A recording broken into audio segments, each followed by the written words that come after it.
आज के एपिसोड की शुरुआत होती है रिमझिम के छोटे से कमरे से, जहां दीवारों पर टंगी किताबें और कोने में रखी पुरानी सिलाई मशीन उसकी जिंदगी की दो अलग-अलग लड़ाइयों को बयां कर रही होती है।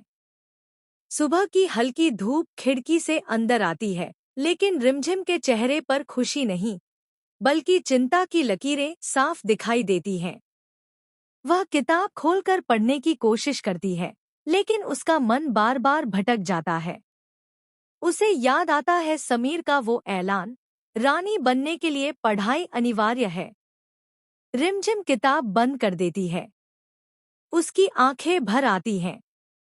मैं पढ़ना चाहती हूँ, आगे बढ़ना चाहती हूँ, लेकिन हालात हर बार मेरे रास्ते में आ जाते हैं। वह खुद से कहती है, फीस, किताबें, क्लास, सब कुछ पैसे मांगता है और उसके पास पैसे नहीं है। तभी उसकी नज़र उस पुरानी सिलाई मशीन पर जाती है, जो उसकी माँ की आखिरी निशानी है। उसकी माँ कहा करती थी, बेटी, हुनर कभी भूखा नहीं मरने देता। रिमझिम उस मशीन के पास जाती है और धीरे से उस पर हाथ फेरती है। उसकी आंखों में आंसू और उम्मीद एक साथ चमक उठते हैं। उसी पल वह फैसला कर लेती है। वह पढ़ाई भी करेगी और मेहनत करके खुद कमाएगी भी। अगले ही सीन में दिखाया जाता है कि रिमझिम सुबह सुबह बाजार जाती है। सादा सा सूट, सिर झुका हुआ, लेकिन आंखों में हिम्मत साफ नजर आती है। वह कपड़े की दुकान पर जाती है और थोड़े से पैसे में कपड़ा खरीदती है।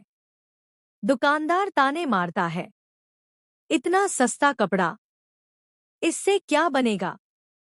रिमझिम हल्की मुस्कान के साथ जवाब देती है, मेरे सपने। घर लौटकर वह सिलाई मशीन चलाती है। मशीन की आवाज पूरे कमरे में गूंजती है, टक टक टक, जैसे उसकी मेहनत खुद बोल रही हो। पहली बार उसके हाथ कांपते हैं, सिलाई टेढ़ी हो जाती है, उंगली में सुई चुभ जाती है। खून की एक बूंद गिरती है, लेकिन रिमझिम रुकती नहीं। दर्द से डर गई तो कभी आगे नहीं बढ़ पाऊंगी, वह खुद से कहती है।